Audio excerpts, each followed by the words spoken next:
Painted painless learning.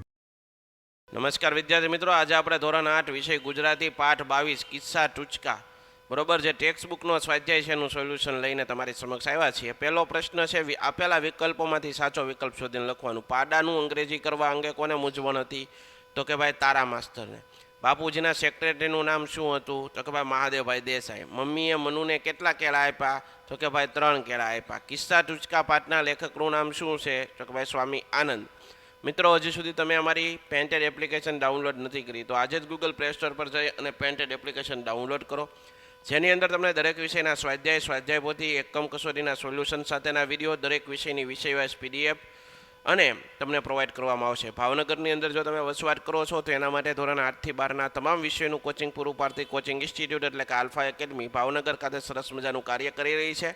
તમે એની સાથે જોડાઈ શકો, સંપર્ક કરી શકો. યુટ્યુબની અંદર તમને મારા વિડીયો ગમતા હોય તો અમારી યુટ્યુબ ચેનલ છે પેન્ટેડ યુટ્યુબ ચેનલ. હજી સુધી જો સબસ્ક્રાઇબ નથી કરી, સબસ્ક્રાઇબ કરો, મિત્રોને શેર કરો. વિડીયો ગમતા હોય તો લાઇક જરૂરથી કરજો. જુઓ, નીચેના પ્રશ્નોના એક વાક્યમાં ઉત્તર. 2 આના ટેક્સ ગાડાવાળા પાસેથી કોણ લેતું હતું? તો ગાડાવાળા પાસેથી નાકાદાર લેતો હતો. આખી રાત બળદ ચકરાવો મારીને બળદ ક્યાં આવીને ઊભા રહે છે? ક્યાં આવીને ઊભા? બરાબર ટોલની છાપરી પાસે આવીને ઊભા રહે છે. આઝાદી પહેલાં પહાડી લોકો કોનાથી ડરતા હતા? અંગ્રેજોથી ડરતા હતા. સોનલને મોટી બહેને શો પ્રશ્ન કર્યો? સૂર્ય ઉગે જ નહીં તો શું થાય? આવો પ્રશ્ન મોટી બહેનને કર્યો. બરોબર છે?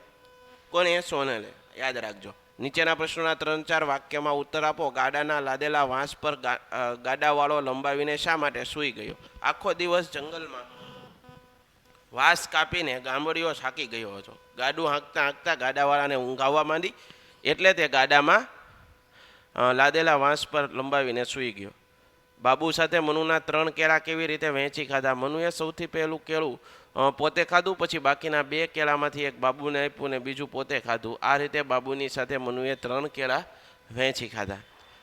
પ્રશ્ન છે, ટોલવાળા નાકાદારને 2 આના ન આપવાની ગામડિયાની યુક્તિ કેમ નિષ્ફળ ગઈ? ટોલવાળા નાકાદારને 2 આના ન આપવા પડે તેથી ગામડીઓ ગાડું લઈને વહેલી સવારે સાનો-માનો જંગલમાં બેઠો. આખો દિવસ ખૂબ વાંસ કાપ્યા અને ગામડામાં ઠાંસીને ફર્યા ગાડામાં. સાંજ પડતા તે થાકી ગયો એટલે ગામમાં ઠાલવેલા વાંસ પર સૂઈ ગયો. આખી રાત બળદો જંગલની ઘેરોડમાં આટા મારીને છેક વહેલી સવારે ટોલની છાપરી સામે આવીને ઊભા રહ્યા.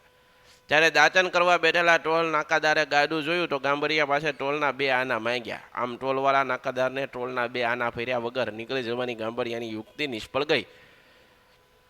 મુંબઈના રેલવે અમલદારો છોટુભાઈના તારને કેમ વાંચ્યા જ કરતા હતા? એક દિવસ રેલના પાટાની કોરાને ચાલતો પાડો એન્જિનથી અથડાઈને મરી ગયો. રેલવેના કાયદા પ્રમાણે કોઈ અકસ્માત થાય તો સ્ટેશન માસ્ટર ઉપરી અમલદારને તાર કરીને ખબર અપાવે છે. આથી સ્ટેશન માસ્ટર છોટુભાઈને પોતાના હાથે નીચેના માસ્ટરને તાર કરી દેવા કહ્યું, પણ પાડા માટે અંગ્રેજીમાં કયો શબ્દ વાપરવો એની ખબર ન હોવાથી તારા માસ્ટર છોટુભાઈને પાડાનું અંગ્રેજી પૂછવું એટલે છોટુભાઈએ કહ્યું, ભેંસનો વર. તારા માસ્ટરે આમ તાર કર્યો. 1 husband on buffalo died under engine.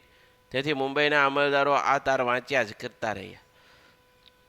ચાની દુકાને જઈ અંગ્રેજ ખરેખર શું કહ્યું હતું? દુકાનદાર શા માટે ગુસ્સો થયો? ચાની દુકાને જઈને અંગ્રેજ બાકડા પર બેઠો અને દુકાનદારને કહ્યું 2 કપ ટી, 2 કપ ચા. આ સાંભળીને દુકાનદાર ગુસ્સે થયો, કારણ કે એને અંગ્રેજી આવડતું નહોતું.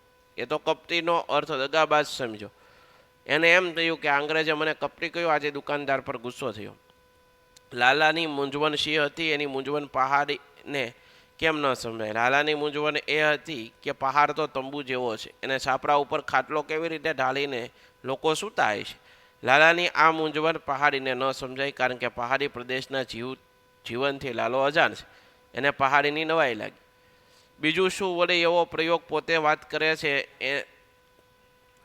તેના સમર્થન માટે વપરાય છે? નીચેના ઉદાહરણ જુઓ અને આવા 2 વાક્ય બનાવો.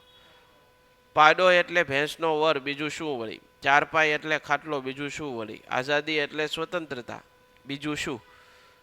સાથીઓ એટલે સ્વસ્તિક, બીજું શું?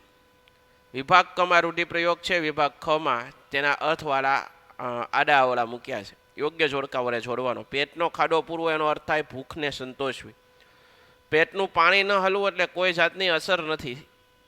પેટે પાટા બાંધવા એનો અર્થ થાય કરકસર કરી જીવવું. પેટમાં પેસી નીકળવું, બીજાની છુપી વાત જાણવી.